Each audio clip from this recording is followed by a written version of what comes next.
Hey guys, good morning. Welcome to my live stream. Welcome to my planned live stream, Cactus live stream.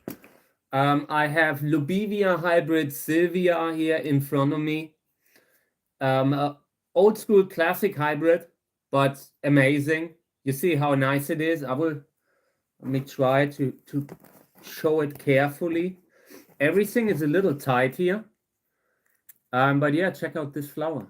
What a nice kind of flower this is. Lubivia hybrid Sylvia. Yeah, and today we will discuss that plant. We will have a little live stream outside later. I might actually at some point say, all right, enough is enough. We're going out. And then I will just put the live stream on this flower. Nothing else. But for now, we're still in. Just wanted to discuss that. So yeah, I will lean it there in center. And later today, we will pollinate it. We will do the pollination with this hybrid. Maybe we're collecting a little bit of pollen. The whole thing, you know. We still need new paper bags for pollination, but they will arrive sometime soon. I have honestly forgotten to order them. And now that I would love to use a little paper bag to collect a little bit of the pollen here, I remember it again. So yeah, welcome to the live stream, guys. Great to have you. I have a lot of chili here all across the desk. I have some tomatoes that we need to repot today. Yeah, and we will do the pollination here. And later we will go out, having live stream in the garden. Just flower, nothing else. But for now, I felt like we have some stuff to do. So we are in the office for now. Not for long, maybe for an hour. We will see. Yeah, and welcome to the live stream, everyone. So let me get started. I want to start watering a little bit. So I get some of the plants out of the way here that I have. And when we have a little space, we will take care of the pollination. We will do a Lubivia pollination and discuss everything that we can do. I would love to use the pollen that we collected recently. Let me see.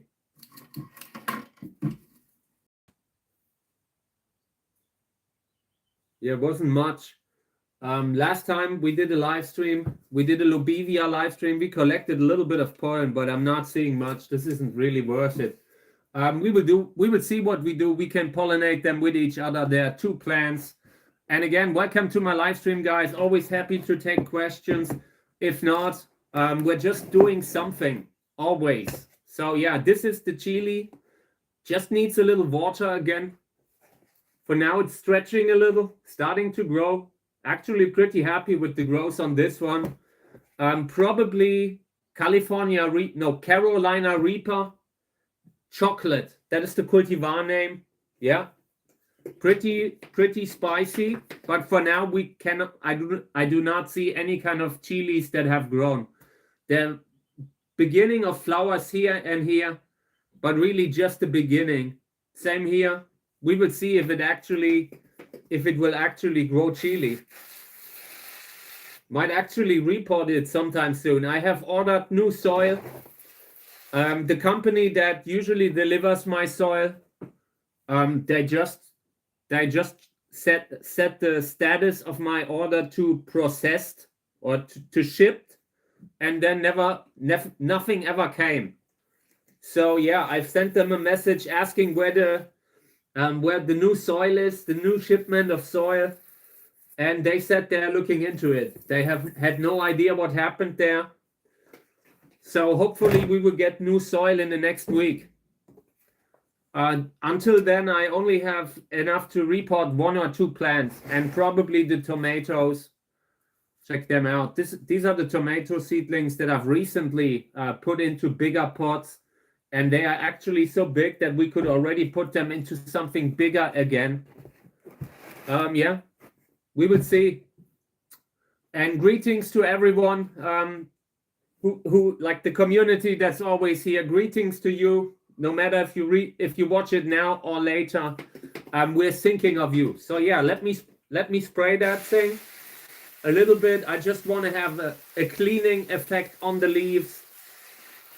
Doesn't have to be too much. I just want to have a little bit of, if there are any kind of aphids on it that might have come over from the other plant that we recently had, I just want them to have a bad day. Sometimes that's already enough to have just of an environment where a pest cannot become a huge issue.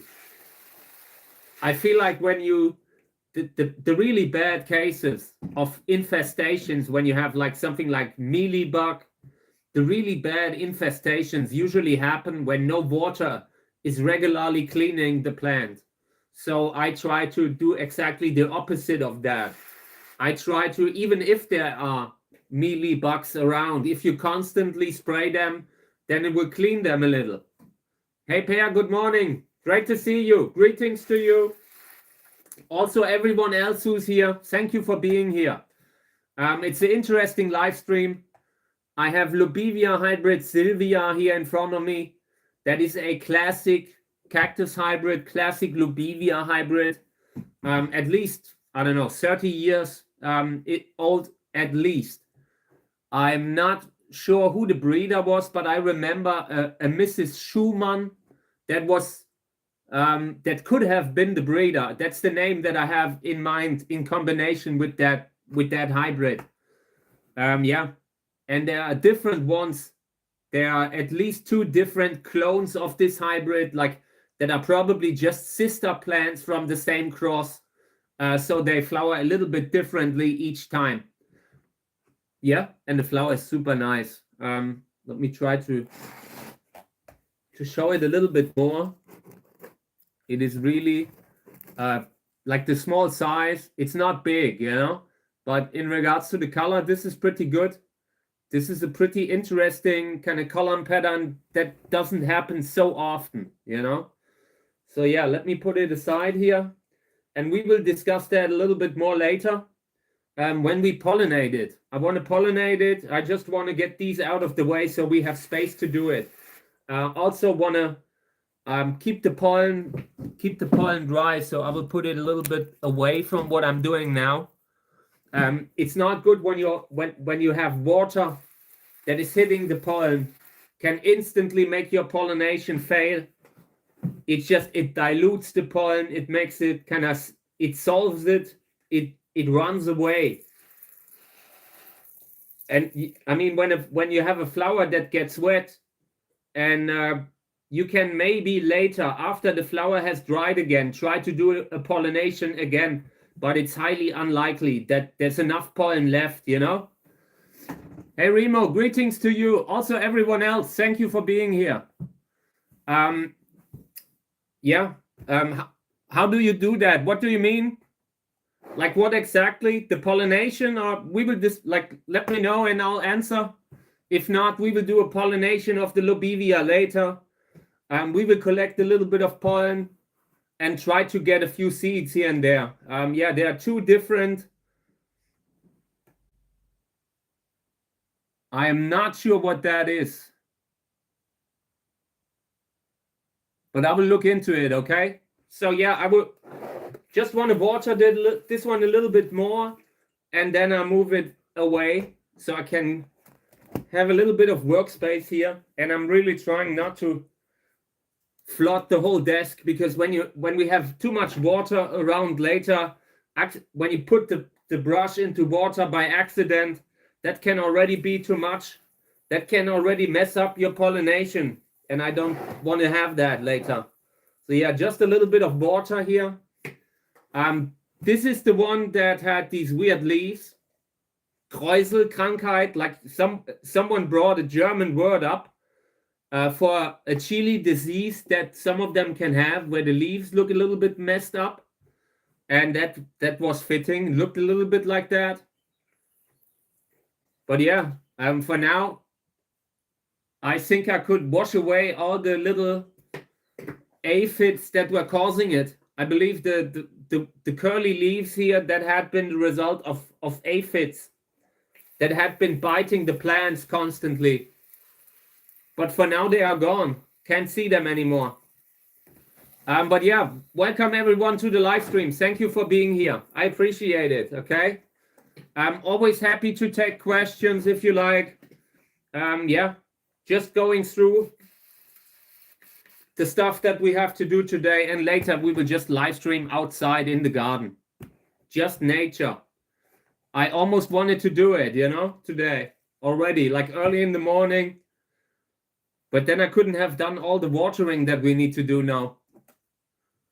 Yeah, aphids. This is the first time that I really have issues with aphids. I always used to be, like when you're a cactus breeder, aphids are not that big of a problem usually. I have never really had a situation where aphids have become like where you couldn't deal with them. Maybe you have them from time to time, but it's not like it is with other plants. So now that I'm actually growing other plants, I'm actually getting my first experience with aphids, the way they are always portrayed. Like when you look at memes about aphids, they seem to be really bad pests to have. And now I'm getting my first taste of that. Yeah, they are pretty much a non-issue for cacti, in my opinion. And they might still be on them. They might still even be able to cause damage from time to time, but not that systemic kind of pest that you don't get to control. Yeah. Yeah, I'm currently thinking about actually moving stuff out so we can do what I do now from outside. But I'm a little worried that the animals might actually eat everything that we have grown in the last couple of months. But right now, I'm seriously considering to move some of the stuff out. And yeah, but every night we have deer in the garden. I really worry about coming into the garden one morning and everything was eaten. Yeah. Grasshoppers I have too in the greenhouses, usually during the flower time. And yeah, they really enjoy being in the greenhouses then. They like, it's one of the pests that I usually see in the greenhouses a little bit later in summer, and they are not that big of a deal either. I mean, they take a bite here and there, but for cacti also, they are not that big of a deal. The biggest problems that I personally have are with slugs and snails. Everything sluggy that is coming out at night to eat the seedlings, that is really the kind of pest that I fear. I have planted dill, so we will see how that will go. We will see, especially when I get it out. It could be possible that within short time, something is overtaken. But that's part of growing something, like I'm open to the experiment. I'll let it happen, and if we get a pest, then we will find ways to deal with them. Okay. Yeah, so I would say I will put this away, the top, the water, and then we will do a little bit of pollination. I just want to clean the area a little bit. I don't want to have too much humidity here when I work. So let me just be a good, clean person here. And then we do pollination. Then we pollinate the lobevia. We will probably pollinate them with each other. I have brought pollen too. I will have a look at the labels of the pollen that I brought. Maybe a few bags here and there. But yeah, since it's already been out of humidity, like I sometimes freeze pollen, actual plant pollen that I can reuse later. And it usually looks like this. These are paper bags full of plant pollen. And I usually have them frozen. And I brought a few out to demonstrate. These are older pollen from last year. And since I've already had them out of the ice, they might already have lost viability. The longer you wait, the longer you keep pollen at room temperature, the more likely it is that it becomes unviable. Usually when I have that, when I collect pollen, I want it to be frozen or in the fridge. And this is completely dry pollen. Then when I collect pollen, it's usually just the pollen dust and nothing else. And yeah, and if you do it like that, if you put it into these paper bags, you can freeze it. You can put that like a seed bank would freeze their seeds. You can also freeze pollen, and that can keep it viable for years if you do it right. It needs to stay dry. That's why I also, when I'm working here right now, keeping everything dry is one of the main things that I try to do when I'm working with pollen. A little bit of water accidentally on the finger, on the brush, can delay everything. Sometimes you have to wait until everything's dry again, and I try not to do that. So okay, let's bring the Lubivia here. Lubivia hybrid Sylvia. Okay, and then we will discuss it again. Yeah, nice flower color. Perfectly open right now. They usually open early in the morning or in the middle of the night already. Lubivia, the name, the genus name, is I think an anagram for Bolivia. Like they have formed they have tried to form a genus name with all the letters of Bolivia. They have just turned them around a little bit, so they came to Lubivia. Yeah, and it's a fitting name. I like it. Flowers are have a little bit shorter tube. If you have seen some of the last live streams where we were talking about pollen, about the tube lengths, and the fact that you always have to keep the length of the tube in mind when you are planning your pollination, because the tube lengths can tell you a lot about which plants can be compatible and which ones cannot be, which ones are incompatible. So yeah, let me show you another Lubivia that I have here. This is relatively similar kind of flower structure. This one has a slightly smaller flower, but in my opinion, these could be very compatible if you cross them with each other.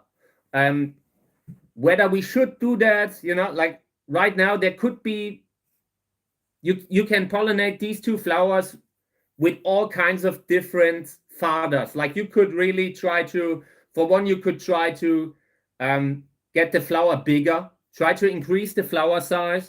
So you would pick something that has a bigger flower size than what it already has. And this is a decent flower size for Lubivia. Somewhere here I have my meter, and then we will measure it out. Earlier today, I guesstimated, could be something like 10, 12 centimeters. Let's see what it is. 9.5. Yeah, 9.5 centimeters diameter. Pollen, like if the pollen gets wet, viability drops very fast. Also when it's frozen. If you are intending to freeze pollen and you have a leaking setup, like a freezer that sometimes starts to, build up humidity inside, that is the kind of thing that will decrease the viability of pollen very fast. It's pretty big for Lubivia, like the flower size. That's because you can see here, this is another one, and this is not really unusually small for Lubivia. This is just the type of flower size that you sometimes encounter with them. There are some species that have tiny flowers, like Maximiliana. Lubivia Maximiliana has a very small flower. And it's ironic that it actually has the name Maximiliana. I guess it was named after someone called Maximilian. And they weren't trying to say it's a big flower. But yeah, they have relatively small flowers compared to the columnar cacti that I'm usually having. But the color that you see, the kind of nice, interesting, washed out effect that sometimes the flowers have, that makes it worth it, in my opinion. So, and if you can combine the color that you have here with the size of a columnar cactus, then you could be really having a winning combination. Some of the best hybrids that I have ever seen had Lubivia involved in them. Lubivia or Sorensia, these two genera that are so close to each other.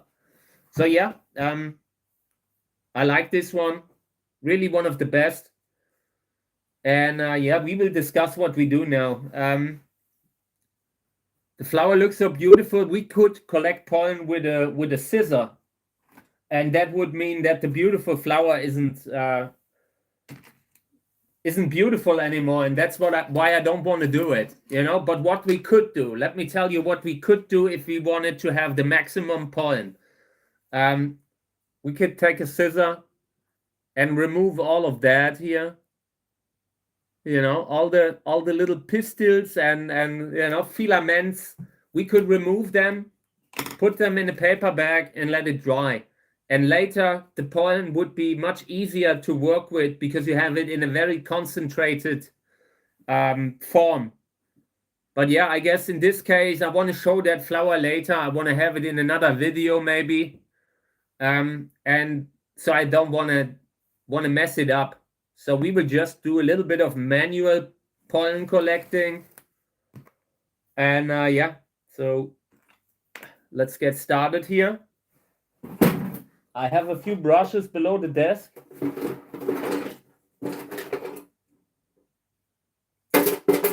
Okay. So I want to say something about which pollen to use here. This flower isn't really something like, the color is amazing. I like the color. There's not a lot of ways you can keep this color, and this is already pretty good, you know, is what I'm saying. It's kind of hard to improve this, especially if you're working with a flower that is smaller as a father. So when I'm pollinating this flower with this, then it means that there's a risk that the offspring will have smaller flowers than what this one has, you know. Like, you always have to keep in mind, if you are bringing in pollen from a plant that has much smaller flowers than the one you are pollinating, then you could actually make the flower worse. And that, with these two that are involved here, that is a very real risk. The reverse cross, where you're pollinating this one with the bigger reddish one, that cross actually has a lot more promises. It looks a lot more promising than the other way around. But yeah, sometimes you also do not know how a cross will play out. That you have all this theory. I've heard so much theory about cactus breeding, but eventually you're constantly surprised by plants where you didn't see it coming. Like where you looked at both parents that were involved, and it sounds totally boring, but in practice, that thing is just a winning combination. So sometimes you just have to try it out, and who knows what will happen when we combine these two. So we will do it now. This flower here we pollinated already. So we're doing this one, pollinating this one with Lobevia hybrid Sylvia, the one here. And yeah, and the other way around. Yeah, I mean, I have issues with planting too many too. I have real issues, and sowing out too many is one of them. Yeah, exactly. But there's so much potential in so many directions. Like if I would sit here now, if I would open my my seed box and just discuss all the different seeds that we could sow out now, there are 10 different good reasons to plant a certain seed out, and you can do the same for every one of them, you know. Like there's so many possibilities that you sometimes, you know, you just have to, I don't know, it gets hard because you see potential in so many different things. That is why you are getting gooder, where you're getting better. I mean, when you're getting good at something, you start seeing potential by going new ways. And there's so many different new ways you can approach this hobby by picking the kind of plants that you are using as a father. And when you can freeze pollen to make it available all year round, so you can make the crosses when you want to make them and not when the plants are flowering, that can really lift everything to another level too. Very often you have always the same plants that are flowering at the same time every year. So sometimes freezing pollen, collecting pollen, freezing it can be what allows you to make the unusual hybrid crosses. So yeah, I would say we will collect a little bit of pollen here now. Lobevia hybrid Sylvia. and it does have pollen. You can see it here a little bit. Not full of pollen, like the brush is not full, but this is good enough to make a pollination or two. Hey, welcome to the live stream. Thank you for being here.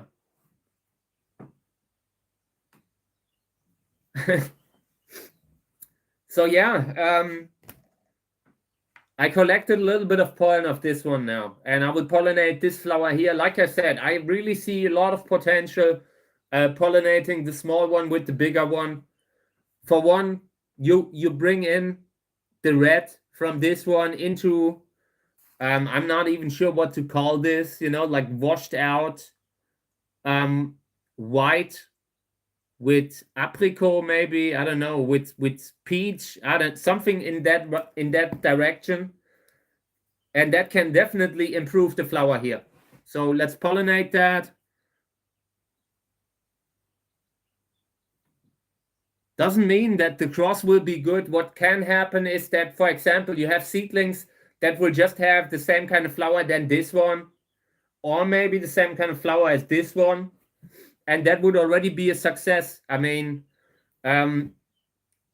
we can try to improve the flower size or the quality of the flower. And yeah, every cross that I'm doing, I try, it needs to make sense. You know, if you're making a cross and there's a high chance that the offspring will be just one color, or maybe will just look like the parents, then there's no reason to do the cross. I would really love to use the Born to be Wild sister from recently. Let me see if we have a little bit of pollen on that piece of paper, because I tried to collect a little bit of pollen, because that would be a really interesting combination, like using this one and the sister of Born to be Wild from 2 days ago, from that time lapse that I also posted. Yeah, rust colored is a pretty good description. Really think you're right. And I wouldn't want to have that color in the next generation here. And I don't think it can really improve the color here. In my opinion, it could even increase the risk that the offspring would be white. So yeah. Let me see if I have a little bit of pollen from recently, but I don't think so. I mean, I would already see it. Pollen is usually pretty visible on a piece of paper.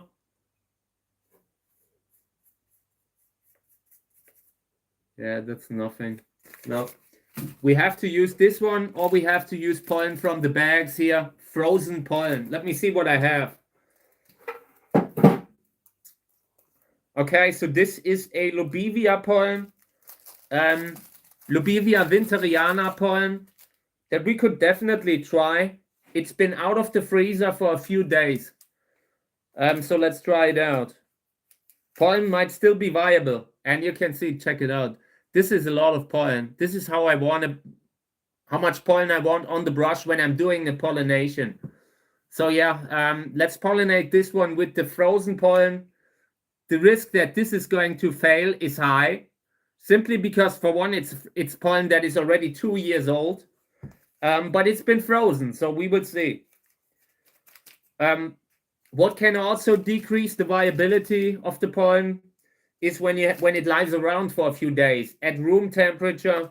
The longer it takes after unfreezing it, the less viability it can have. So yeah, right now what we're doing, we could have a higher chance of success if we would just use the fresh pollen here, the fresh rust-colored pollen that we have here. But just looking at the flower, I like earlier today, I looked at that one, and while I really like it, like it looks great on the photos, it looks great in some videos, but the flower is really small.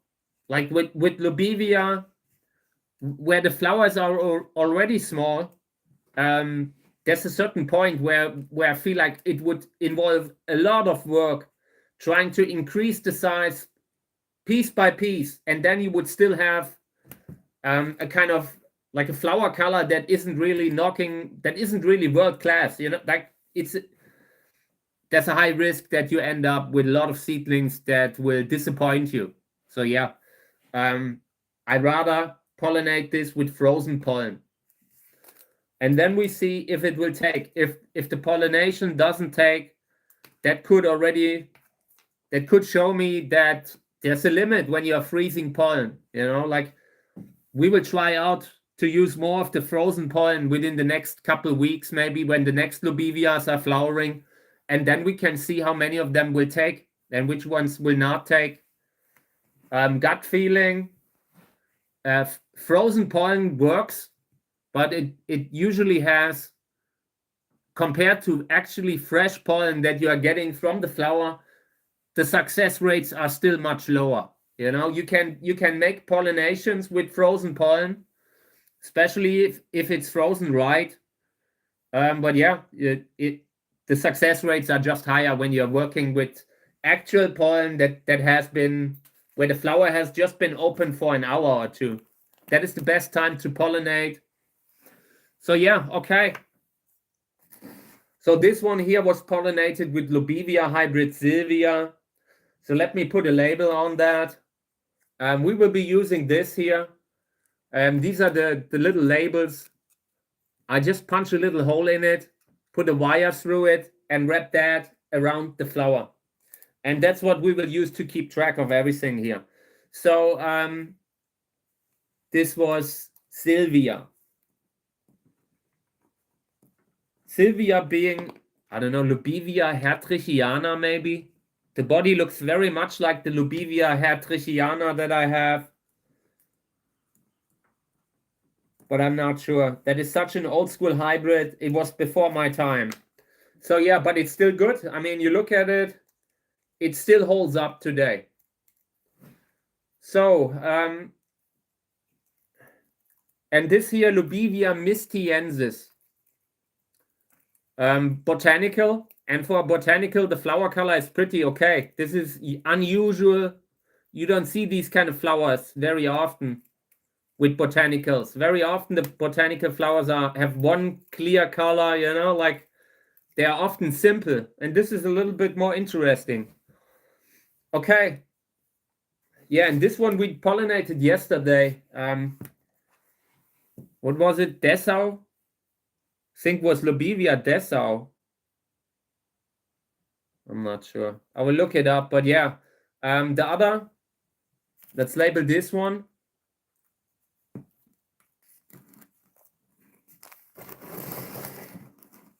Okay.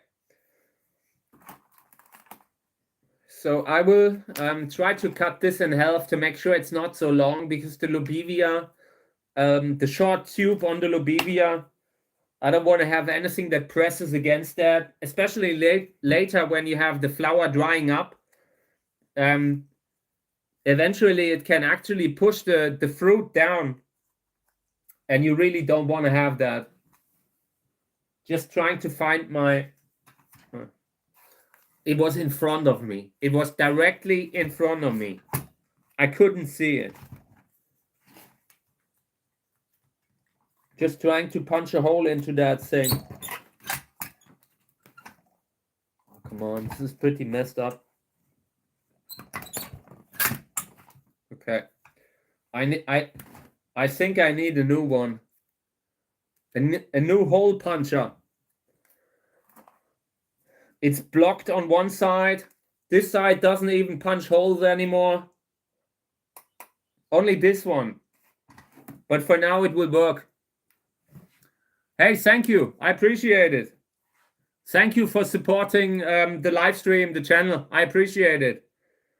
I would buy... yeah, I would buy new of these here. These for sowing out, like that stuff. So thank you. I appreciate it. Okay, so we will wrap this thing around here.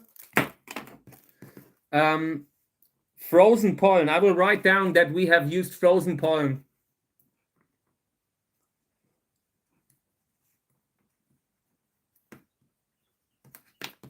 Okay.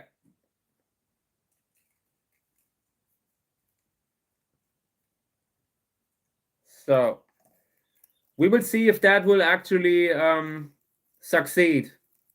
Gut feeling, probably. I don't have a good feeling because the pollen has already been here at the desk for a few days, and that can already decrease the likelihood that it will work, you know? Like that room temperature right now, indoors with the heater. Then this is an environment where there's constantly water. We definitely would have higher success rates if we would use this pollen here. But you always have to ask yourself, do you really want to do it? You know, is it worth it? Because you also have to eventually grow the offspring. If you're not growing it, if you wouldn't be willing to sow it out yourself, why do it? Yeah, so that is the idea. Yeah, I appreciate. Thank you. By the way, I recently saw that YouTube has approved me for sponsorship stuff. So yeah, there will be more. Maybe we will have a sponsor one day. For now, it's not happening yet. For now, the sponsors are Kami and Mika. You know, every day it's either Kami or Mika. Those are the two sponsors that are paying nothing. But yeah, it might actually change in the future. We will see. And then I would say, hey guys, today's sponsor is this and that. They sent me $1 million, and I love that. It made me so happy. So yeah, I would say we will water because I have a lot of stuff that I want to water. Thank you. I mean, like when I say something, when I talk about sponsors, I mostly do it also tongue in cheek, because I put a lot of weight into actually having good stuff on the live stream. You know, I've had a lot of offers. I get emails on a regular basis every week, but the fact that I do not have chosen any is because I have to believe in a sponsor before I put them on the live stream, you know. And it's also about trust. Like when you have people that watch you, then you owe them. That you are not pushing bad quality stuff, and that is what I want to do. I believe it is possible to everyone needs to earn money in this world, but I believe it's possible to do it also when you are a little bit more like influencer, like you can be honest, you know. They don't have to lie. They could just say, hey, I have strict standards, and I want to have a product. When I recommend it, people trust me because I'm honest, and I want them to continue to be able to continuously do that, you know. So yeah, that's why in the past I haven't pushed anything that was offered to me. It happened quite a few times. Yeah, I mean, I'm not against, like, when they are when you have a channel, when you're growing a channel, you also have to earn money somehow, and it's become more difficult to earn money with just monetization, like where they pay you on a social, you know, on social network. So yeah, sponsorship, I'm not against that in general. I'm just against the way some of them are doing it, you know, like they don't really look into what they're pushing, and eventually other people feel like, you know, that product might be good, but it isn't, and I don't want to be in that situation. That is all. But it will happen eventually. I'm sure at some point a good company will tell me, hey man, I love what you do. How about we present some, you know, like, it will give me a budget to work with. Okay. So let's start watering. And by the way, these have germinated. These have germinated, and I'm really happy. This is Majoran. Botanical name, no idea. I have no clue. I recently talked about them though. I might have actually said the botanical name at the time. I'm sure it's something with Majoranum. And yeah, I have planted a few seedlings. And this is them now. A few seeds, and this is them now. I'm not sure when they can be brought out. I felt like maybe we should try. They could they could be gone within a day. At that size, how would you know? I just feel like maybe we should try it out. They have come up without problems, like the germination wasn't an issue. So I would say we will bring out one of them, and I will put it in a bigger pot. I have a little soil here below the desk, and then I will put it in a little square pot here, this size, and then I will try to put it under the lamp somewhere in a way that it survives. And I'm not sure if it will, but we will try it out.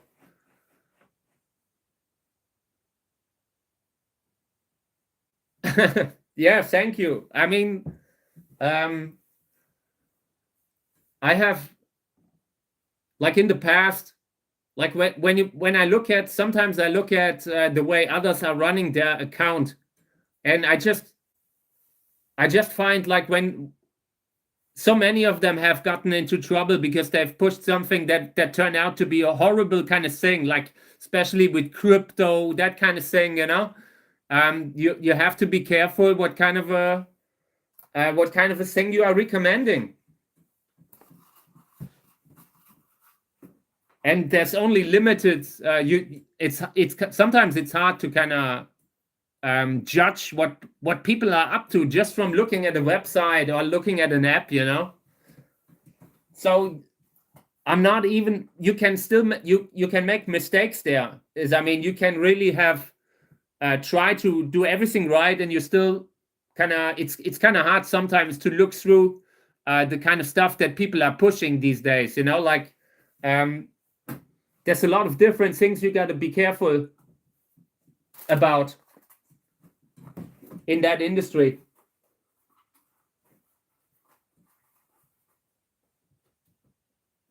Okay.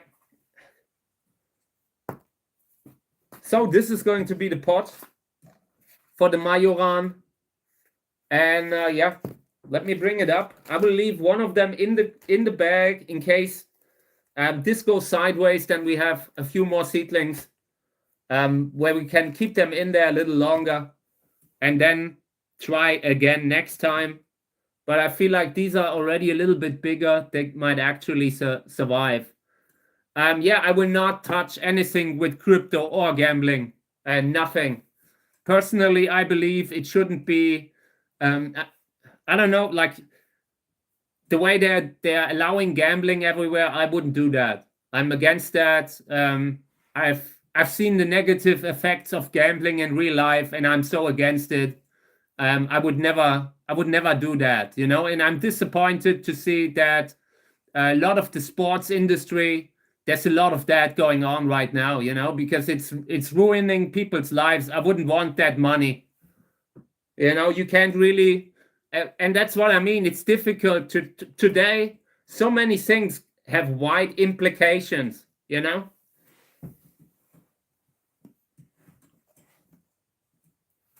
Yeah, exactly. I would when I'm having sponsors, I will discuss stuff like greenhouse manufacturers, that kind of thing, greenhouse heaters, different seed types like commercial seed bags, that kind of thing, or maybe a chainsaw.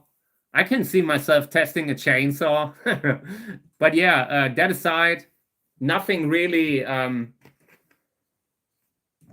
really take it seriously that what we're doing here is a good alternative to that world, you know, like that digital world that keeps becoming more and more stressful, actually, you know. So I want to go away from that.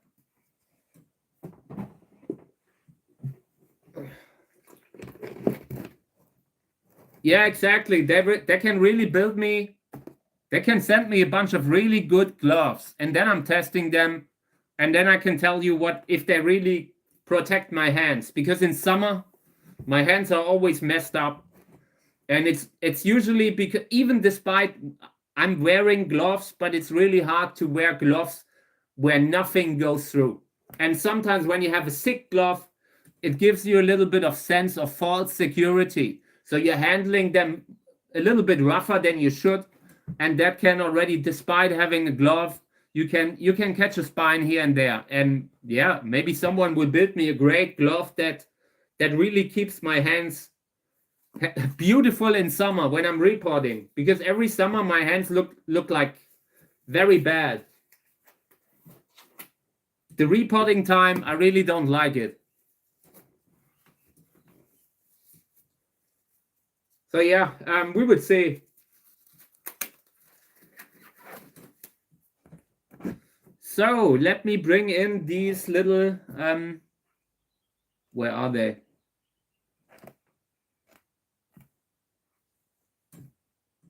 Oh, here. Majoran seedlings.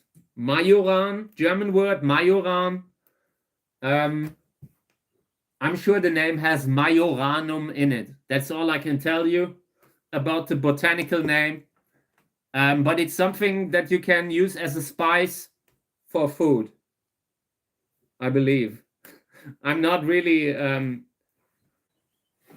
well versed in Majoran. Yeah, I have I'm sure there are some really good gloves on the market that are sold for different types of, different jobs, like security gloves, that kind of thing. Maybe you can also find something that's comparable. I always wanted to get me security gloves, but also they were expensive, so I usually never had the money to spend them on that. Yeah, I think that's the name then. Yeah, and the seedlings are really tiny. They have germinated in a bag, and now they are coming out, and I'm not sure if it's not too early, but we will try it out. Okay. Oh, come on.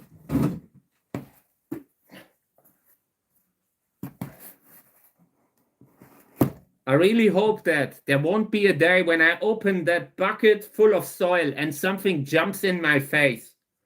I've already seen a lot of different living things coming out of soil bags, So every time I'm opening one up and I have it this close to my face, I'm a little worried. Like when I was maybe 20 years old and I was working, there was a garbage company that was in front of us. Like the company next to us was a big garbage company, recycling company, and they were unboxing big bags of soil and had to lock down the whole company because some of them had contained something like a tarantula, some sort of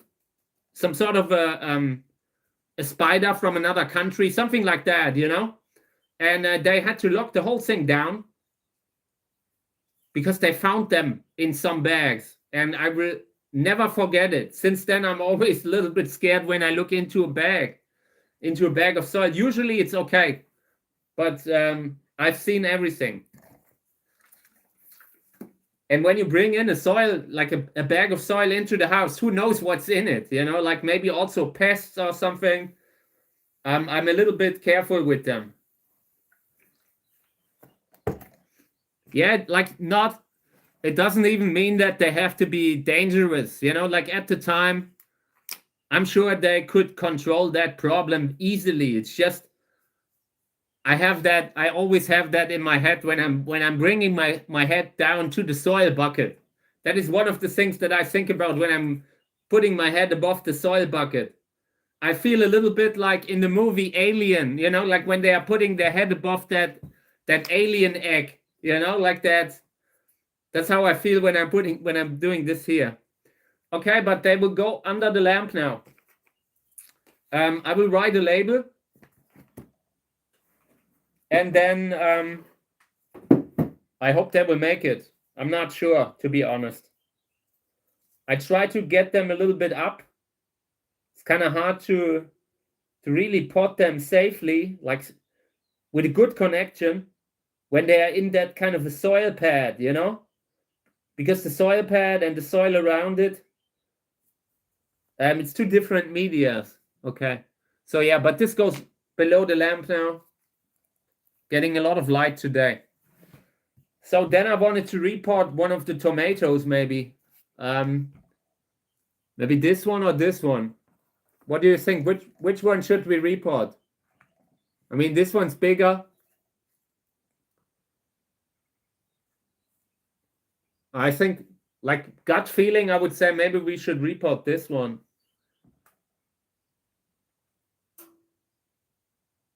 I can't really see the roots here, so I would say we could be reporting this one.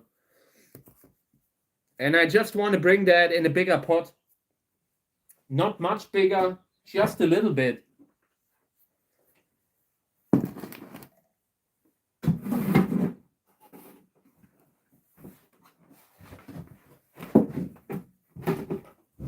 These are the pots that I wanted to bring in. Yeah, a lot of stuff here. So, okay, yeah, this is unfortunately, I don't think I have more soil. I don't think I have enough soil to put them in anything bigger than this. So let's use this now.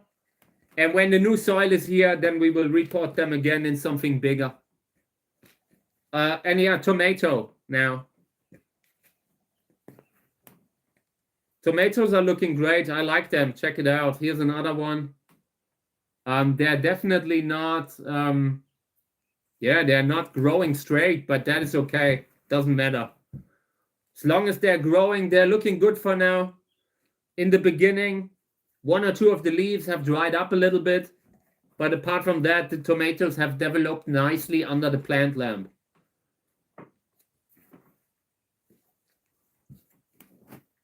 It might not justify the expensive electricity bill that I get from growing them inside, but yeah, it's great for the live stream. So yeah, this one comes out now, and I've only recently repotted it. This hasn't been long. Yeah, it maybe half the pot had rooted, half the pot maybe, so it could have kept it in there maybe a little longer. But yeah. It's okay. Then we have a little bit more time next time.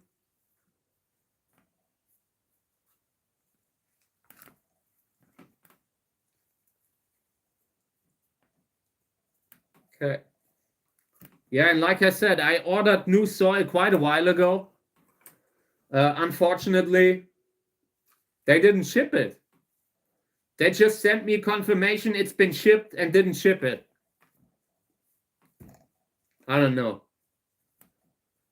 I guess it happens. The last time there was a problem, the company was great, so I'm not trashing them now. I would just wait. I will give them a chance to actually deliver now. They have responded earlier and said, okay, they are looking into it. That's good enough. So, okay. Yeah, this will go back to the lamp. Getting 18 hours of light now. For now, they are turning out nicely. I like it. Let's water it a little bit. Not much, just a little bit to kind of get the soil a little bit more compact. I don't want to water it so much that it completely loses stability again. Just a little bit to let it wake up in the new soil, have it a little easier in the new soil. Okay. All right, let's do another one because I still have two that I would love to report now. And again, we could wait another week,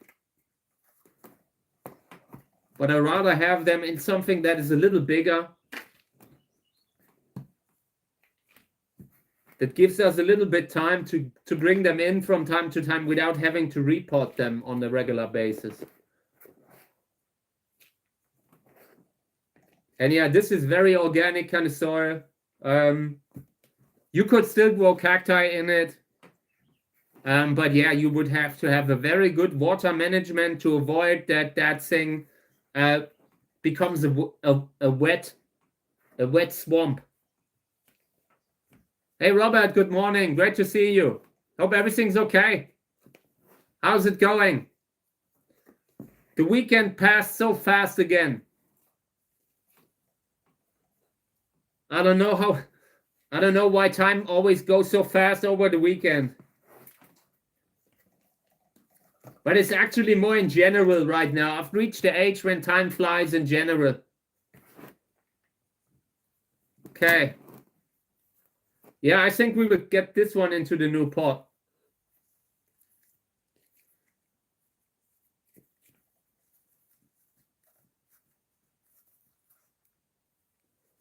Barely any roots.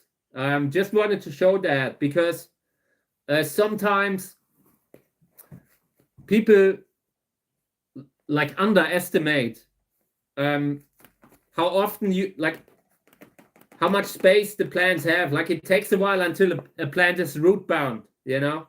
So in the beginning, like we're working with relatively small pots, and it's good to show from time to time that just because a plant is in a pot like this doesn't mean it's root bound, you know.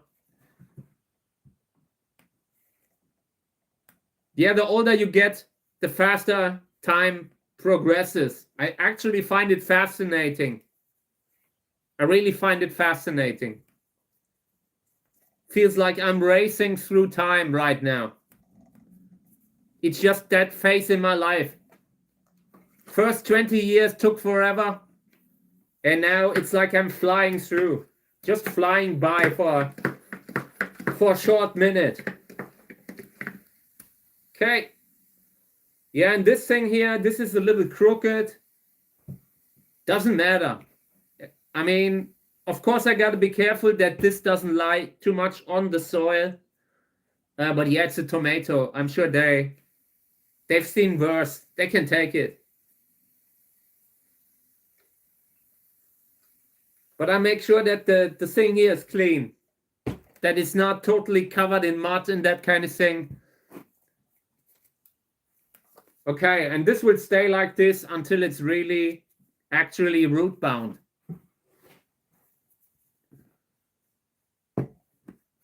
Okay.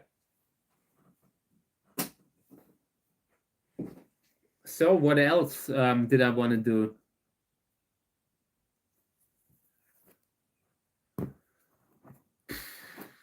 We could pot this one too. I have another one here that we could use, like this one. Feels like I'm wasting my time because they are not root bound yet.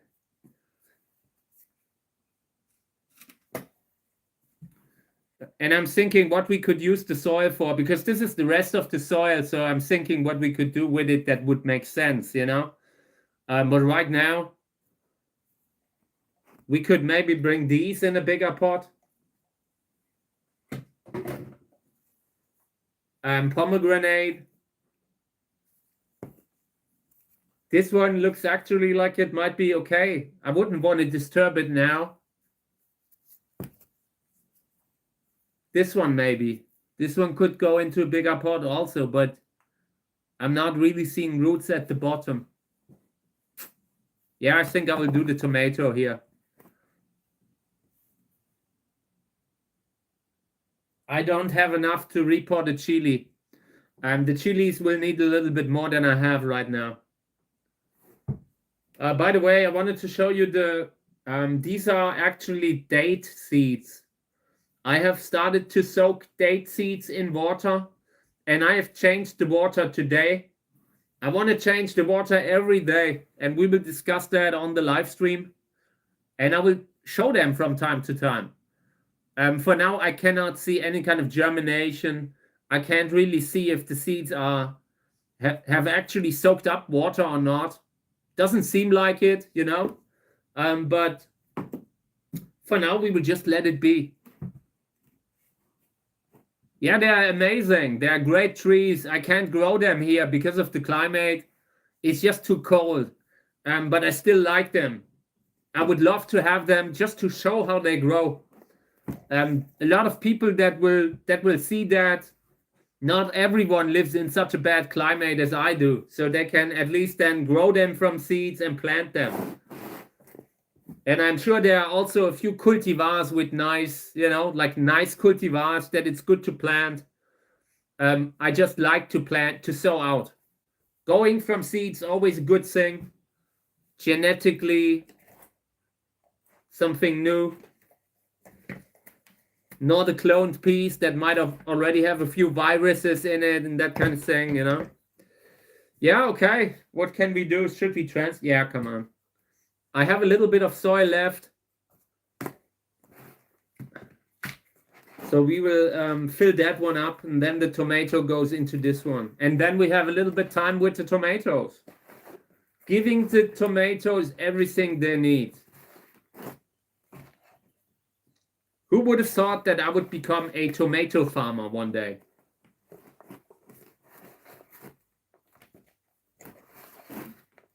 Okay. So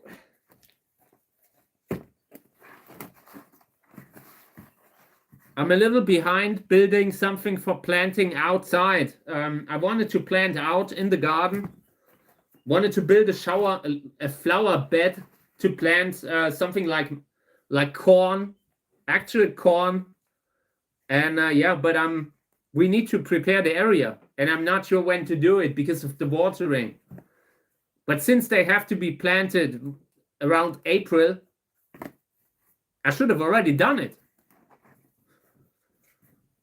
That is the thing, like when you're working with plants, like when you're sowing out cacti, you're not so, like, you don't have to look so much at the seasons, at what kind of a season it is, at what time you are sowing them, you're planting them.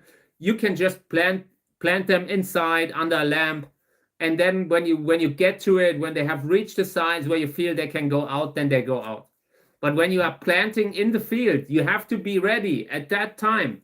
You have to plant them at the right time, and everything needs to be prepared. Otherwise, you're missing the time window. And that is something that is new to me as a cactus grower, cactus breeder. So yeah, this one also maybe half of the pot covered with roots. Not really growing super fast, and for now we will leave them alone. I don't want to keep interrupting them.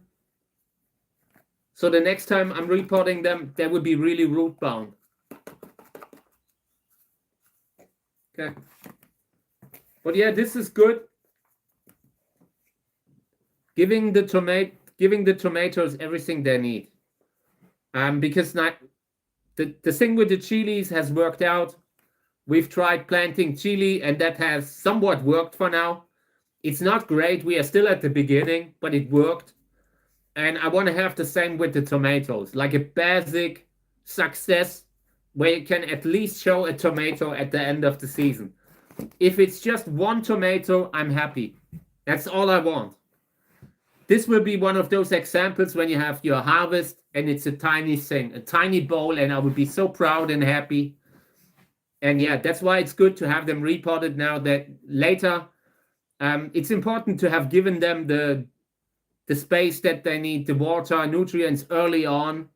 You can really do much by just being ready at the beginning when you lay the groundwork for the later health. You're keeping them healthy, avoiding that they are root bound, that kind of thing. You know, you can make a huge difference. Okay, good. So for the rest of the live stream, I will just be watering now, I guess. We have repotted, we have pollinated, and yeah. Let me just move this aside so I can show you. It's nice to have the lobevia in view. Let me try to get that somewhere here. Okay, maybe like this. Needs to look like we are working, like we are really hard working pollinators here. Okay, yeah, and now I will water. We try not to water the flower.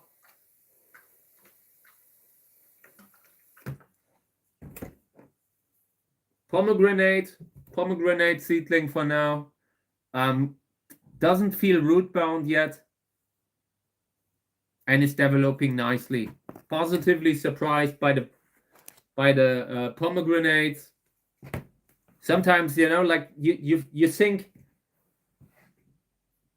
it might be so difficult to grow a certain type of plant, and it turns out it's not. There are certain plants, once you have grown them once, you realize how easy it is to do it on a regular basis.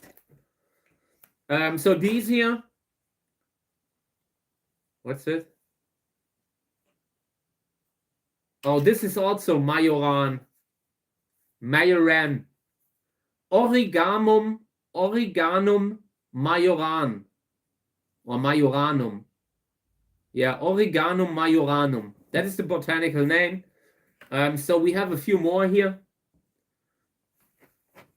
Actually reminding me a lot of the basil seedlings now that I think about it. They are slightly different. Like, check out the... So this is basil.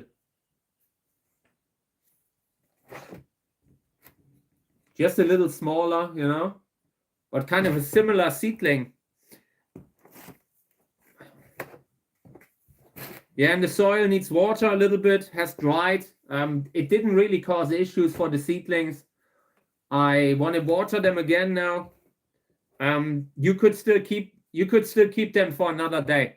If it would be necessary to let the soil become more dry due to whatever pest issue you might have, these could go another day without being watered. Right now, I'm just watering because it goes well. I'm not seeing any reason to change what I did in the last couple of weeks. So I'm just continuing on that watering schedule. If I should see fungus gnats army here everywhere, then I would really slow down with the watering. For now, it's okay.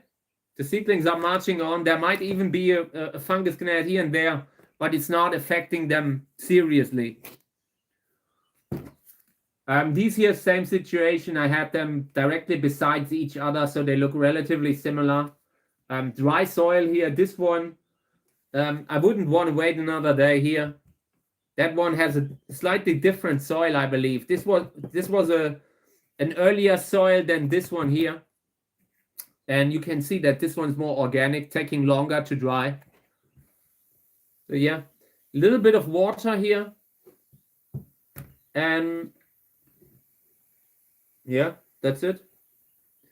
Want to water them thoroughly, then it goes back to the lamp and we will have it back again, maybe in 2 days, 2 or 3 days. Really trying to give the water, like to give the plant as much water as it can take in until everything is dry again. Like if you are barely getting the soil wet, then it dries so fast that the seedlings don't have a lot of time to take it in. And in this case, they do. Okay. Then the radishes. Let me show you the radishes. And this is very light. Sometimes when you have more experience, you can feel how much water is in the medium by just picking it up. And when I show these, this is much heavier. Feels very light. And you can't really see it in the soil. I mean, it looks dry here, but it feels so light that I'm surprised. So it must be much drier than I think it is. And I will definitely water them now. I'm gotta be a little bit careful now that the plants are getting a little bit bigger. They just need a certain amount of water. And how much exactly, we will have to find out. I have not grown them before. There's a constant mix between trying to not overwater and not underwater. Like trying to find the sweet spot in between those two extremes. And for now, I mean, they are surviving. I can't tell you how the roots look like. That would be great if I could show you that. I think that's what we will do in the future. I have a plan to sow out something like that, but in a class where we can really watch the roots. And I still have a few seeds of them, and we will plant that out sometime soon in maybe something like this, you know, like a glass. it could be that this will affect the roots, that the roots will be unhealthy, then the plants will be unhealthy because there's constantly light getting to the roots. But we will try it out. We will see.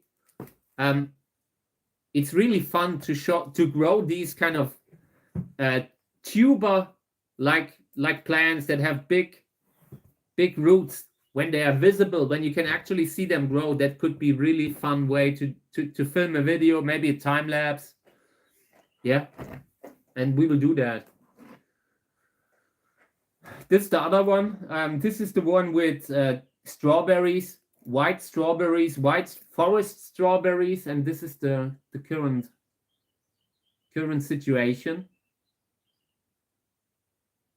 Yeah, they're coming. They're slowly coming. The big difference that I have here is that I used a plastic bag in this one. This is how it's supposed to be done. And this is how I did it. But for now, they are growing. I haven't put in all the seeds. And I haven't seen any seedling that we lost. So yeah, we are on a good path here. Everything is growing. The strawberries have been really hardy. Big thing in the beginning was giving them light. I always let it dry up a little bit, but not completely. And for now, it pays off. Doing it like this has definitely worked out so far. They will get back to the lamp. I will give them 18 hours of light. And I will continue until they are eventually a decent size. I'm not sure how big they get. You know, I'm not sure how tall they get before they flower. We will look into that. It's really interesting how tiny the plants are. That, you know, sometimes you know how big some strawberries can get, and seeing them start off as these tiny little seedlings, that's really interesting. Okay. Yeah, now we'll water cactus seedlings now. Cactus seedlings, everything that I have here is dry, really dry, and need water now. And after that, they go in the shade. I have decided I will take all the cactus seedlings out of the full sunlight spots and move the vegetables there. And the cactus seedlings will get a little bit of indirect shade now. I don't want to have them be too much under the lamp. I feel like they are doing much better, a little bit more in the shade, and that's what we will do in the future. Any cowdex plants in the collection? No, I don't have any cowdex. It's interesting. I like them, but it's such a big world that I never really got to delve in. You know, I see the posts sometimes, and I see like also not so easy, also harder to get plants. So I never really got into it. But some cool plants that we could actually grow, or that would be fun to grow. A lot of the stuff that I have also has to do with what I can grow in my environment. And yeah, I couldn't even grow all the cacti that I want because it's so cold in winter. Maybe one day, if I'm able to actually build me a bigger greenhouse and don't have to worry so much about the winter temperature, then I might actually soften a little bit, warm up a little to other plants like cowdex. I like hoodia. Hoodia are beautiful plants that I always admire, but from a safety distance. Today I don't have to have every plant that I find interesting anymore. I used to have a lot of plants where I tried something, and it would have taken me a lot of dedication to make it work here. And when you have a wide range of different plants, that makes it harder to set a kind of winter temperature in a way that it works for every of the plants. So yeah, most of the stuff that I have right now in the greenhouses, they are relatively cold hardy. They can deal with humidity. Some of those plants might not be able to make it here. Just the way the the normal winter is. It's pretty bad. Okay. Yeah, just want to water here. Want to water the seedlings. And there's not really much going on aside from the fact that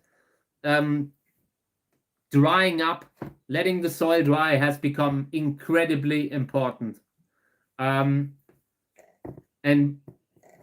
when you have them in the sun, then sometimes that can become difficult. Like when you have a pest that you're fighting against, like fungus gnats. So you have to have the soil needs to become completely dry. But if you pair that with a strong lamp, you might have an environment that where the seedlings need more water than is good for them due to the fungus gnat issue that you're also trying to keep in mind. So now that's why I'm moving the plants in the shade a little bit now. The seedlings, the cactus seedlings, I want them in the shade because that's where they do not need so much water anymore. I can keep them wet. I can keep them completely dry for a day or two, without the risk that the strong light really kind of gets the seedlings to get smaller and smaller consistently. You know, you like the stronger the lamp, the more often you just have to water. And yeah, sometimes when you have like that sweet spot for the seedlings is a little bit too close to the sweet spot of the classic pests that they are competing against and that they're competing with. So having them in the shade can make it a little easier. It's one of the tools that you have by changing the intensity of the light, by changing the temperature, changing the humidity. I want my seedlings to be in somewhat light, like they will get a little bit of indirect light from the lamp, but not so strong that it will that they will dehydrate. Dehydration has been one of the common things that I've seen this week. And when you see something, like when you see a general pattern, you always have to react to it. Can't ignore it and continue because it will eventually cost you the seedlings. So yeah, we will go a little bit more with the shade. You can grow cactus seedlings fast and you can grow them slow. And when you grow them in a slow way, they will get less light, less water, less nutrients, but everything in a way where the soil is more often dry than wet.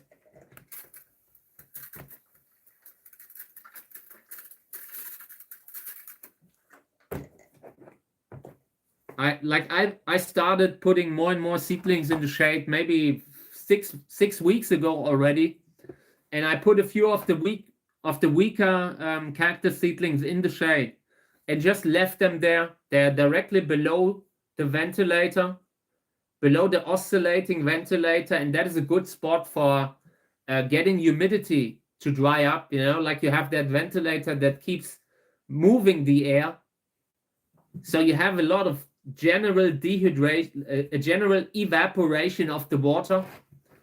And yeah, now that the seedlings are in the shade, they can just sit there for a while and not fight against the light every day. Can be very, like if you see that the seedlings are looking more and more stressed, I would always put them in the shade and keep them dry there.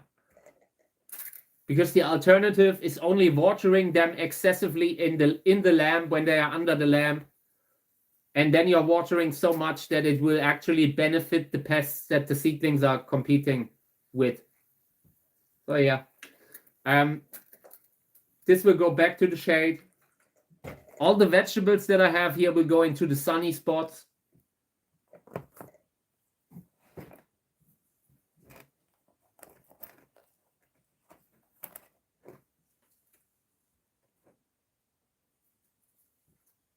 Also, they're not looking bad. They're just looking a little bit too dehydrated for my taste.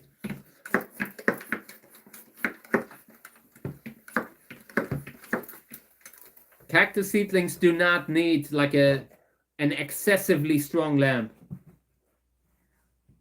Sometimes they will eventually, you know, like they will make it if the lamp is too strong.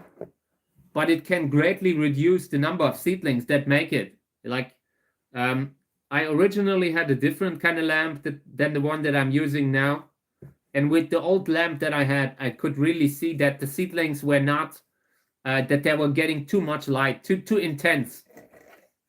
That is just the price. Like, the more effective the modern lamps are becoming, sometimes they can be too harsh for the little cactus seedlings. Ideally, you would try to tone the lamp down, but this one actually doesn't have that function.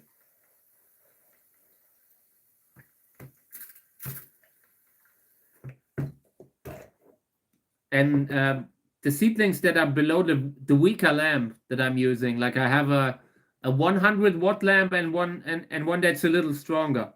And the one that's a little stronger, like the seedlings look actually better under the weaker lamp.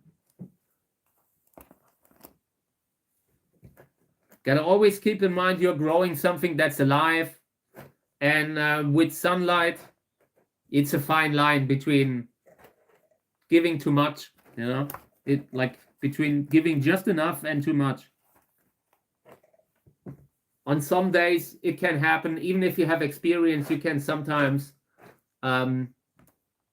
give them a little bit too much light.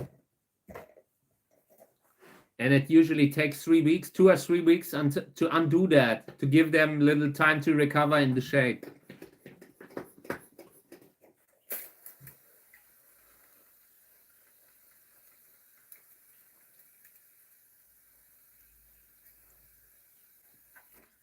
Okay, yeah, and later there will be a live stream. I might actually just put the camera on this one in nature, outside. It's beautiful outside today. So I might eventually just live stream a little bit more open flower in nature. Not sure when, but it will happen during the day. In case the flower opens, in case the flower closes, then of course not. But the plan is to do a little bit more nature live stream later today. Okay, yeah, and I'm watering the remainder of my water bottle now here, to make sure everything that I have here is getting watered, because they're really needed usually when I bring them in. Okay.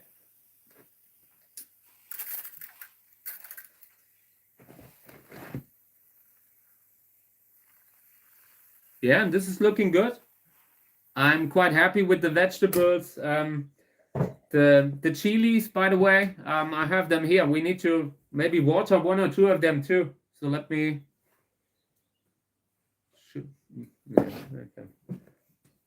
Okay, let's bring this thing in. Yeah, nice flowers. Nice flowers, dude. I would say we pollinate a little, just to make sure that if there is pollen, it gets to the flowers. And I do that before I water them. I don't want to have any kind of water here before I have done the pollination that I'm doing here. And I'm just basically just rubbing over the flowers, over the stigma, trying to push pollen over the stigma of every single flower. Oops. Okay. Yeah, that was too much. And it could be that the flower was already, like that it had already made the decision to drop the flower. But of course, this doesn't look good. This is not what I wanted to have. I really hope that they will eventually grow a fruit or 2. I only have 1 plant that ended up growing 3 chili, and that is the only chili plant that I have that has chili.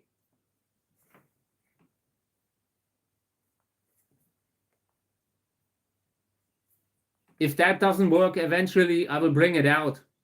Maybe the natural kind of change between seasons will help them to find their way, their normal cycle, you know. But we will see. For now, I have pollinated the flowers. I can't tell you if there is pollen, but if there was pollen, I spread some of it over the flowers that I touched here. Yeah, and now I want to water it a little bit because everything is dry. Really a dry plant now. Yeah, and this is the kind of stuff like when they're actively flowering, if you compare it with the cacti, this is the time where I would want to give them a lot of water. I do not see any kind of problems watering them, like giving them plenty of water now. I do not see the immense risk for overwatering. So I'm just watering them for as much as I can. If the soil is dry again, I will water again. Oh, yeah. I will not spray the plants. I don't want to have any kind of water near the flowers now. Just in case there is pollen, I don't want to wash it away. I don't really feel like I'm seeing pollen, you know? Like when you look at a tiny flower, this thing looks really dry. Compared to a cactus flower, where you can really see the pollen on the brush, I'm not seeing it here.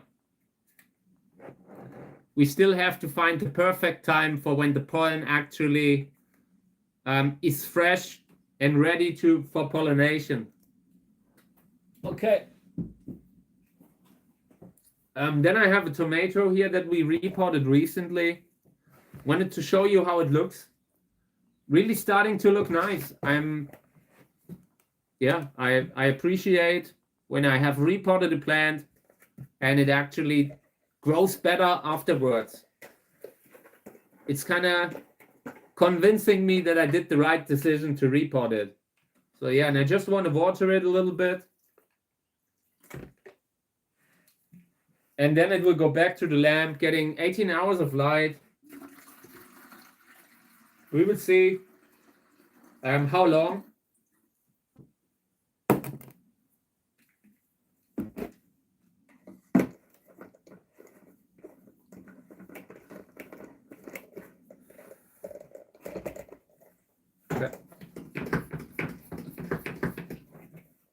Thank you. I appreciate it.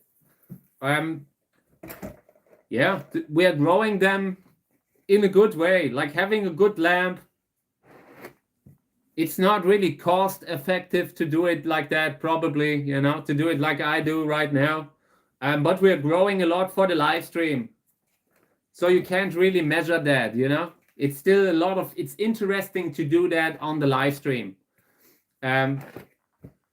Even if they are maybe eating a little bit of electricity here and there. Yeah, and we'll go back to the lamp. This is okay. I like it.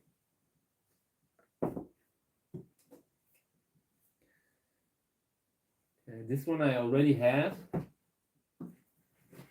Let's have a look at this one. I think we watered that one too. Can put that over there. Okay. I have one more, one big one.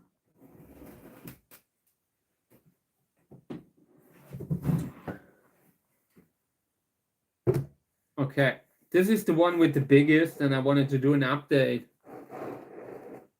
Feel like I can see a little bit of a color change here in that area here close to the top. This area has been whitening a little bit. I really hope to get a sign from the plant that it's ripe. With the cactus fruit, when I have a cactus fruit and when I'm unsure if it's ripe, I just touch it. I just gently press it. And I can really very reliably feel the ripeness of a cactus fruit by just pressing it. But with this one, I have no idea. Everything feels firm. Feels as firm as it was on the first day. I have no idea when to take them down. For now, I just leave them. I don't want to take them down too early. Yeah, I'm thinking about doing solar I'm sure my plan actually is long term.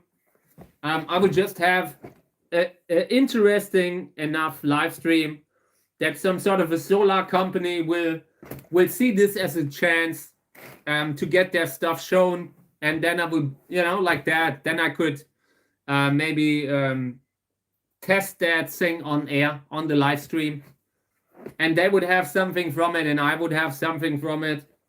But yeah, for now, this is not. It's not in the business, like in the budget. So it's not in the budget.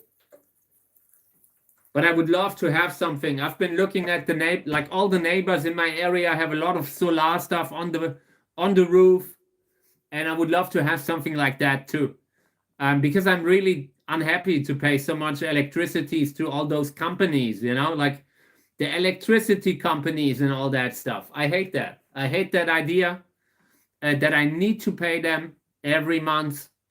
And if I could one day collect all the electricity that I use, like just from having maybe a big solar panel in the garden, something like that, that would be great. I would love to do it like that. Like I have a lot of land. Ideally, I would love to be independent. 400-watt panel and a battery pack system will run them easy. Yeah, thank you. That sounds great. We would test something like that. I know. I'm sure the way I'm approaching this, I'm approaching the live stream. That will happen eventually. Like it's a good idea. Also to test something, to build something on the live stream, to try it out, to see how well it works. It would be great for what I'm doing here, and I'm sure some sort of a solar panel company will see that as a chance. Yeah. So in the very near future, that is planned. Okay. Yeah, this one here, now a little bit of water. I can't tell you when it's ripe. I have no idea. Converting the house to solar is expensive. Yes, totally. I agree.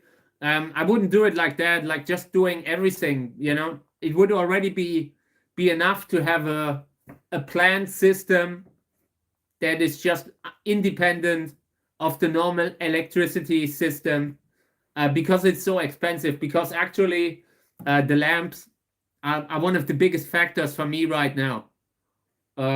Yeah.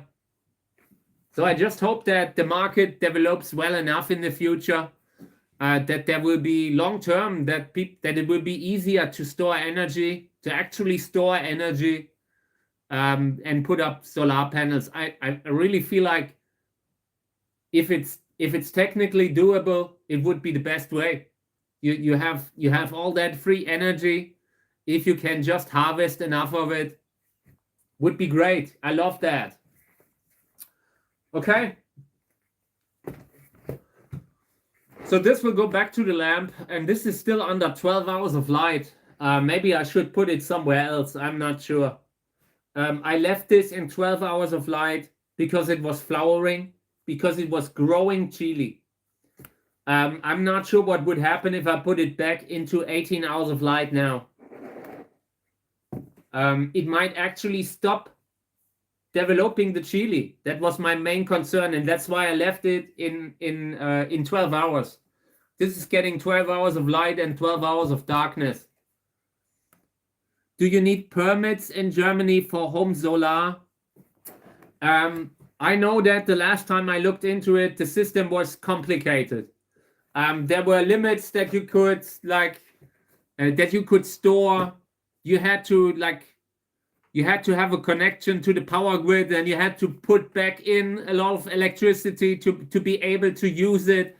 I found it was a very confusing system. I didn't understand it, to be honest. And I feel like they should make it in a way that people can just put that thing in the garden and do with the electricity what they want. That is the kind of scenario that I want to use it with, And if there isn't a legal landscape where you can do that, they need to make it happen, because that will eventually, long term, that is like a very likely scenario that will become more important in the future, So I just expect them. If you need a permit, I hope that when I can afford one, that you don't need it anymore, because it doesn't make sense, you know, if you have to fill out all that paperwork just to harvest something from the sun, harness energy from the sun. Why would you need a permit for that? You know, like, that thinking is what I have in my head. And if the current legal situation isn't like this already, I feel like maybe it should change, you know. But yeah, for now, this isn't a question that I have to ask myself, because I cannot afford a solar panel yet. It will happen eventually, but not now. Okay, good. So yeah, this was it. I might actually move the plant outside. Might actually continue to do a little live stream from the garden. Maybe half an hour, something like that, you know, do another half an hour from the garden with the flower and all. But I can't tell you if it's good weather outside. So maybe this will be the end of the live stream. I will go out and check, you know, I will try to put the flower somewhere in the garden and just let the bees go crazy over it. And if you don't see that after, like, in 10 minutes, then it was raining, and then I will do that as a video later. So yeah, but I consider ending the live stream in the office now and going out a little bit. Feel like we still have maybe half an hour time to be a little bit in the garden. It's a nice, I can hear the birds through the walls, so it could be great. Yeah, power storage is the huge issue, you know. You need to be able to fully store it. You need to be able to actually, it needs to stay on that storage for a while. And if you can't store it for long term, then that makes everything so much more difficult to actually be worth it, you know. So I just hope that the technology with solar panels will get better and better. Okay. Yeah, so what I will do now is I will get up from the live stream. I will carry the camera out, and the stream will go offline for 10 minutes maybe, and then I will have that thing on the flower outside, and maybe do another half an hour. Okay, so let's postpone, and I will be back in 10 minutes. Okay.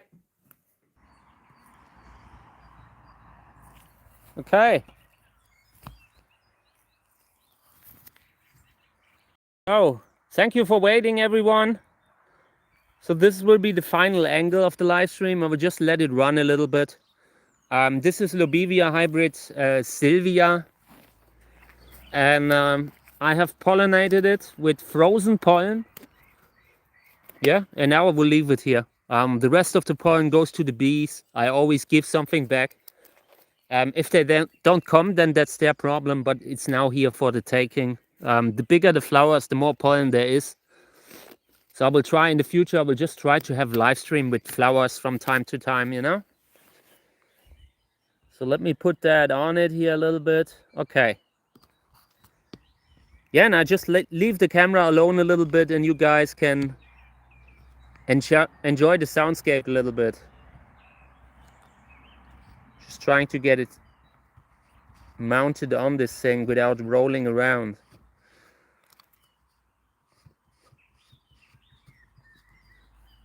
Good. Okay. So again, thank you all. In case you don't hear from me again, I'm not sure how long the battery will hold, but thank you for having been here. I will just let this thing run for another 20 minutes, 20, 30 minutes. So thank you for having been here again today. There will be many more coming very soon. We have so many flowers. This will be awesome. So thank you guys, and I will phase out here.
I brought another one.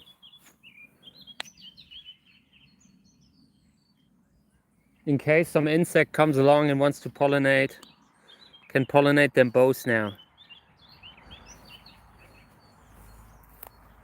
And needless to say, that would mess up all the pollination efforts that we did. Like, you know, the moment you put something there, you kind of risk that an insect goes from this flower to this flower and pollinate it. So I need to move that into another corner of the garden.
Thank you. Thank you for because of the flower. I might actually end the live stream very soon now. I just wanted to check everything's okay. Starting to rain a little.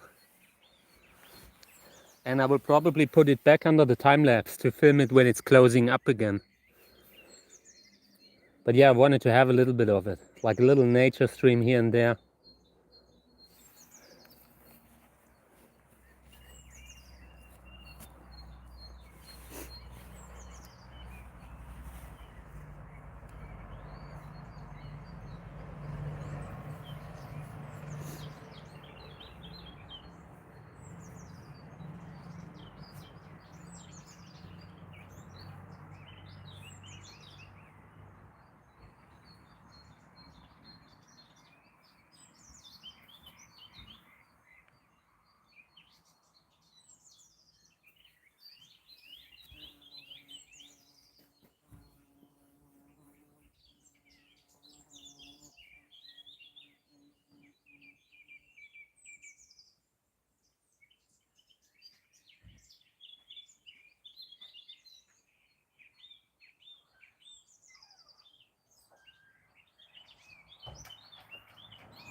Okay, guys. I think this is the end of the live stream. The flower will go back into the time lapse video now.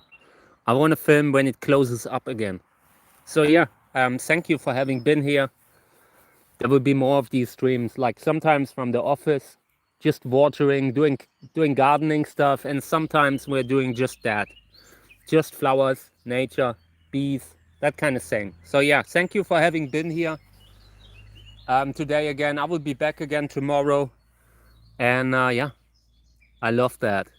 Finally, the flower time has arrived. Thank you, guys. I will be back again tomorrow.